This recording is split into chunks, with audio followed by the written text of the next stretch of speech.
मेरे पति के देहांत के बाद मैं अपने एक लौते बेटे के यहाँ रहती थी। मेरी बहू का एक अलग ही रूप मुझे देखने को मिला, साथ ही बेटे का भी। दोनों के मन में क्या है मैं अच्छे से जानती हूँ। वो चाहते हैं कि मैं वृद्धा आश्रम चली जाऊं।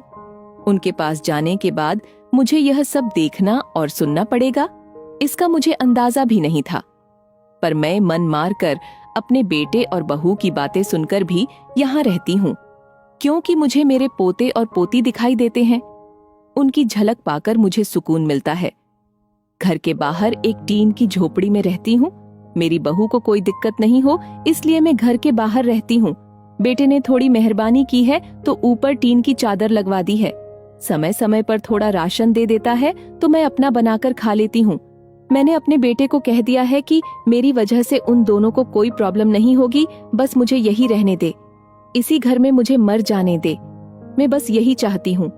मैं अपने आप को खुशकिस्मत समझती हूँ कि मेरे बेटे और बहू कम से कम मेरे लिए इतना तो कर रहे हैं। मेरा बेटा सुबह 9 बजे नौकरी जाता है और बच्चे भी उसी समय स्कूल जाते हैं। फिर शाम को 6 बजे मेरा बेटा वापस आता है। बच्चे 3 बजे आते हैं। उन्हें आते जाते निकलते देख मुझे बड़ा सुकून मिलता है। मेरे पति के दोस्त जब कई दिनों बाद आए, मेरे पति के दोस्त थे, उनकी पत्नी का भी स्वर्गवास हो गया है। उस समय पर वो हमारे घर पर आया करते थे। उनसे हमारे अच्छे रिश्ते थे। उनका घर हमारे घर से थोड़ी दूरी पर था। पैरों में समस्या हो गई थी, ठीक से चल भी नहीं पाते थे। वो बड़े दिनों बाद मेरे यहाँ आए। मुझे उन्हें देखकर अच्छा लगा। उनका हाल भी मेरी तरह ही था। बच्चे अब उनसे भी परेशान थे। आकर मेरे पास अपना दुखड़ा रोते थे और उन दिनों को याद करते थे। बुढ़ापा हम जैसों को बहुत रुलाता है।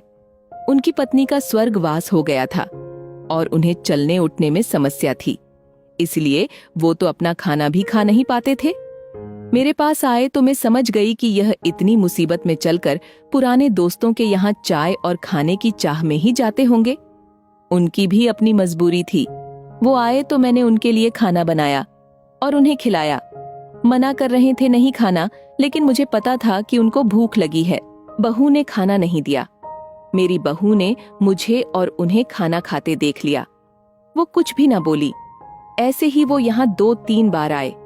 जब भी वो आते मैं उन्हें खाना खिलाती। फिर उनके जाने के बाद जब मेरा बेटा आया तो बहू कहती है कि तुम्हारी माँ कितनी बेशर्म है, पता नहीं किस किस को आजकल बुलाकर खाना खिला रही है। बड़ी मुश्किल से कमाया जाता है और यह लुटाने में लगी है। इनका राशन बंद करो, कुछ दिन भूखी रहेगी तो अक्ल ठिकाने आएगी। मैंने कहा कि मैं अपने हिस्से का उन्हें खिलाती हूँ, तुम्हारे पिता के पुराने मित्र हैं। फिर भी बहू का उल्टा सीधा बोलना शुरू रहा। घर के बाहर रहकर इनको आजादी मिल गई है, पता नहीं क्या क्या करती है। बेटा भी बोला कि कुछ दिन भूखा ही रहने दो इन्हें। मुझे मेरे बेटे ने घर के पीछे सीढ़ी के पास ले जाकर बिठा दिया। कहा कि अब यही बैठो। मेरे तो अब आंसू भी सूख गए थे। अगले दिन मुझे खाना नहीं मिला। मेरे टीन के उस छोटे से कमरे को बहू ने तोड़ दिया। तब मुझे लगा कि अब मैं गलत कर रही हूँ। एक दिन पूरा भूखा रहने के बाद मैंने सोचा कि मैं गलत कर रही हूँ। मुझे अब अपने बेटे के यहाँ नहीं रहना चाहिए और शायद गलती भी मेरी ही है। मेरी ही परवरिश में कोई कमी रही है, तभी तो यह परिणाम आया। अगली सुबह मैंने अपने बेटे को कहा कि मुझे वृद्धा आश्रम छोड़ आ, अब मैं तुम दोनों को ज्यादा परेशान नहीं करना चाहती। बहू ने कहा कि एक दिन भूखी रही तो अक्ल ठिकाने आ गई ना। बेटे के चेहरे पर भी अजीब सी खुशी थी। जल्दी से तैयार हो गया मुझे छोड़ने के लिए।